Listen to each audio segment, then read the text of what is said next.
né? Agora, você já ouviu falar em pescoço tecnológico?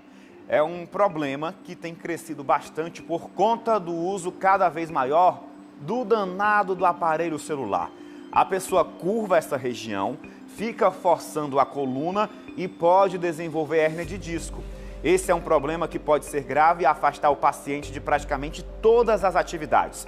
Mas, segundo especialistas, 80% dos casos podem ser tratados com fisioterapia, exercícios e a correção da postura. É o que a gente vai ver agora. É Saúde, é Balanço Geral, 8h06. Érica tomou um susto. Estava dando aula há 6 anos quando uma dormência, um formigamento e dores fortes na perna direita a paralisaram. As dores aumentaram muito, o formigamento na perna, as dores lombares, a dormência, e eu precisei ir para uma emergência por conta dessas dores. Os sintomas que ela sentiu são os mais comuns em quem tem hérnia de disco. Érica foi diagnosticada logo com 2, uma na lombar, outra na cervical.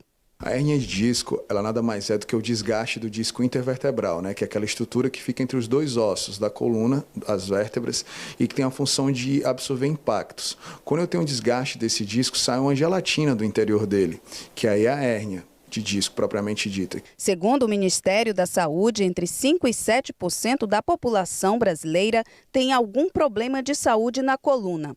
O tratamento da hérnia de disco pode ser feito com atividades físicas e, em último caso, com cirurgia. Além de mudar de profissão, Érica faz atividades específicas para manter uma vida sem dor. Hoje eu tenho uma vida normal e faço meus exercícios de musculação bem direcionados.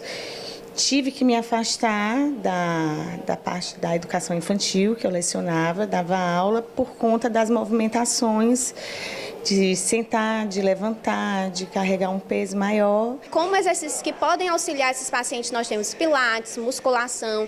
Todos esses exercícios vão contribuir tanto para a melhora do quadro de dor, quanto para a qualidade de vida desse paciente. Um dos momentos em que as dores são mais intensas é ao acordar. Vamos então saber como o paciente deve proceder para tentar reduzir esse desconforto.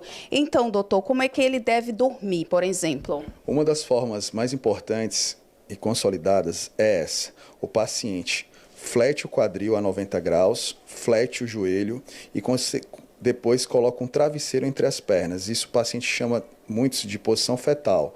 Com isso, o nervo vai conseguir passar mais livre e ter uma redução maior dessas dores no amanhecer. O uso do celular é um hábito sem volta, mas essa curvatura que a gente faz na coluna pode causar dor e levar a uma hérnia de disco na cervical. O celular, ele ocasiona o que a gente chama hoje de pescoço digital, né? Quando a gente usa o celular, você tende a fazer uma flexão do pescoço, né? Você inclina o pescoço para frente para poder visualizar as mensagens, para poder enviar a mensagem. Isso, com o passar do tempo, você vai desgastando esse disco até que ele vai enfraquecendo cada vez mais e termina com a hérnia.